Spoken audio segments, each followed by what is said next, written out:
Hello gold farmers, welcome to another Going Routes farming video.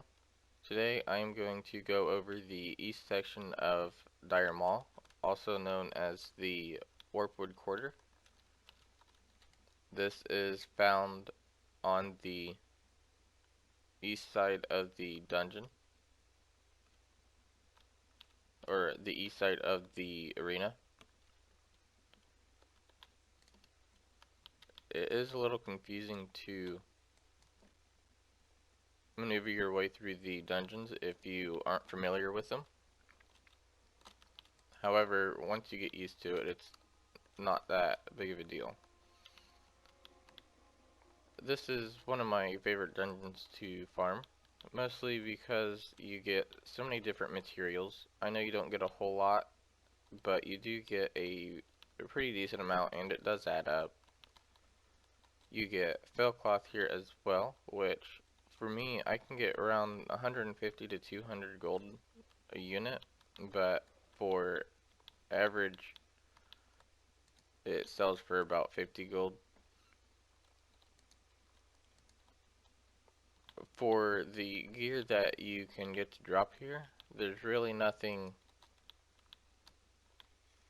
too big. You do get some saltstone pieces, but for the most part, the greens that you get, most of them do sell for anywhere from 500 to 5k, which is pretty nice. When you start the dungeon, you will want to drop down, like what I did, and then pull all the mobs. It takes me about a minute and a half to pull all the mobs in this room, or a majority of the mobs. And it takes around 6 minutes to complete. I forgot to stop my session after I'd completed the dungeon, but it takes around 6 minutes. You can also have a small chance of picking up these books that are the thoroughly read copy of Nat Piggle's Guide to Extreme Angling, which one of them spawns right here. It's a red book. I believe there are 3 different spawns in this entire dungeon. I know of 2, and I've looked for them before and I've never been able to find any, but ironically I was lucky enough to get 2. And both of them were from separate locations. I can show you where I believe the third one is, but I'm not 100% certain.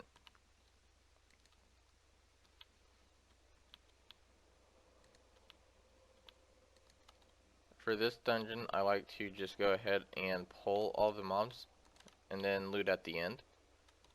That way you can complete the dungeon a lot faster. I don't remember exactly where. Well, right here it is. There's a large solid chest that spawns right here every now and then.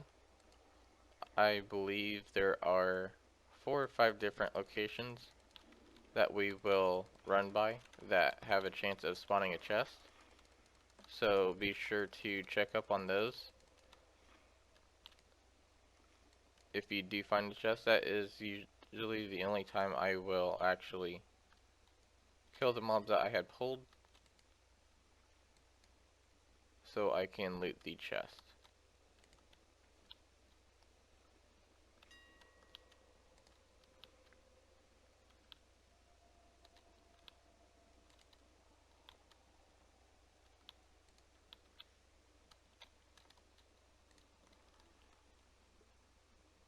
The chests, I don't believe drop anything too good, but you do have a good chance of getting recipes from this dungeon as well. I've only picked up 1. I usually have more than this, so I don't know if Blizzard nerfed this dungeon, because I do usually have more greens than this as well, so I'm uncertain if Blizzard nerfed it. It still does pretty good.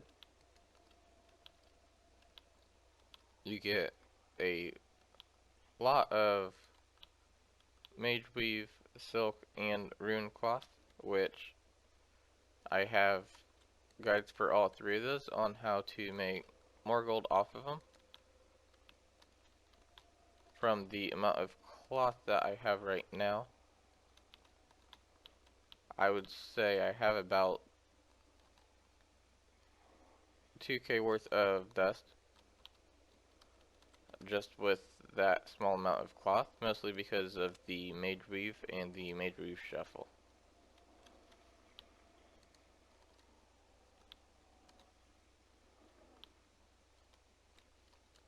Another spot a chest can spawn is right over here.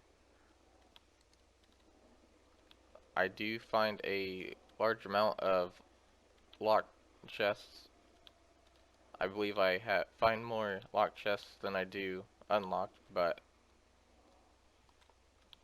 it is what it is. I don't usually run this way, but you can if you want. It does add about a minute or two to your total runtime, but this is also where I believe the other book spawns. I believe it spawns up top here,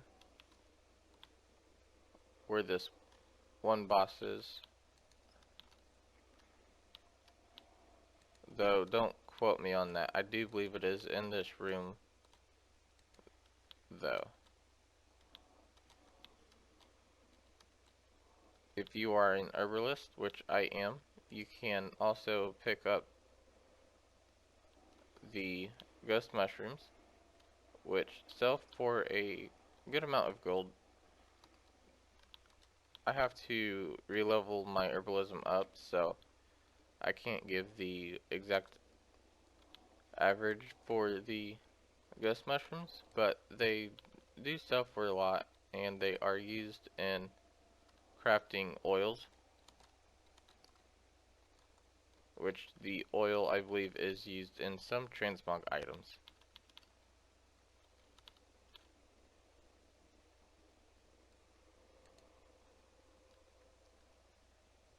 The other book that will be spawning is up here.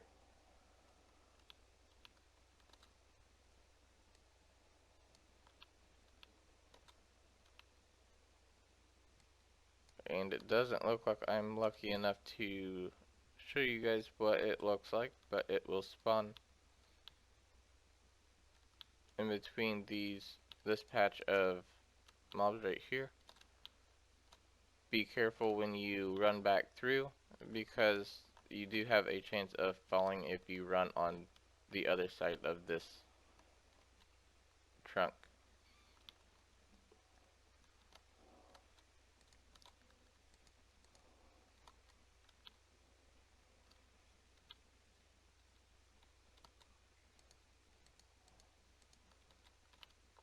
The biggest reason you want to drop down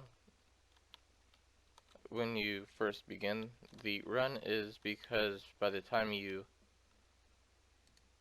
finish the run, you will be back at the beginning, so you can easily just restart the instance instead of doing anything or running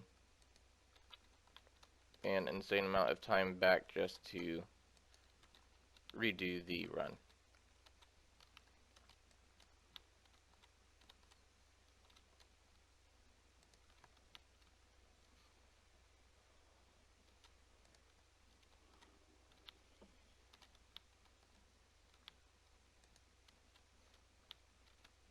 Some of the mobs up here are kind of hard to pull, like the big trees. A lot of times I will think that I pull them because they'll slightly move, but they don't follow me. So if that happens, don't worry too much about them, because you'll waste a lot of time trying to get them to aggro on you.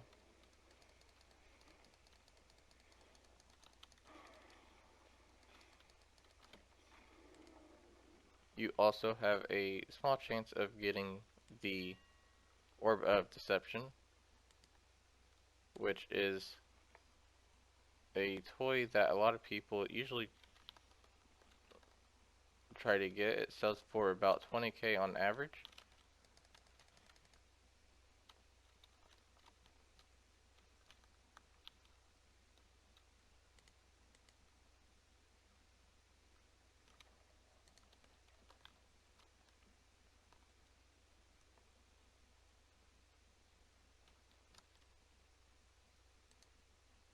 And as you can see, your bags will fill up pretty quickly with a bunch of trash as well.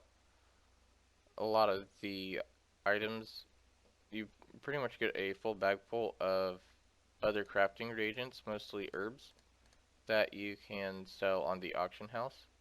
If you have an alt, then I do recommend that you send those over to the alt, so that way you can start fresh. Or if you want, since for the most part you won't be getting any more herbs and stuff, or because you'll be gathering a lot more herbs, you can just keep them in your inventory, so that way you don't have to worry about sending them over all the time.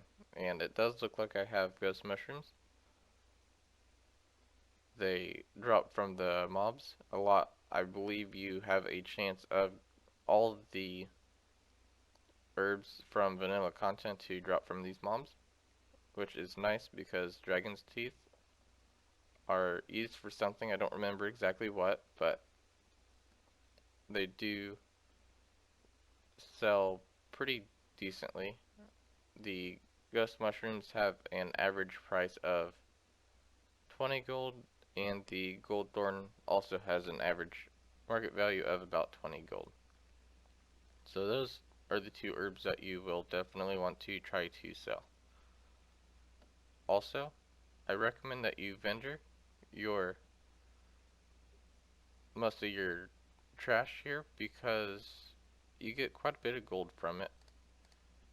I did trash my first set just because I was already halfway through the instance, but as you can see, they vendor for quite a bit, and that's a little bit of extra gold that you can get. That is all for this guide. I have 3 more dungeons for the Dire Maul dungeon, and I do plan on doing those shortly. Thanks for watching. Don't forget to give the video a thumbs up and subscribe for more content.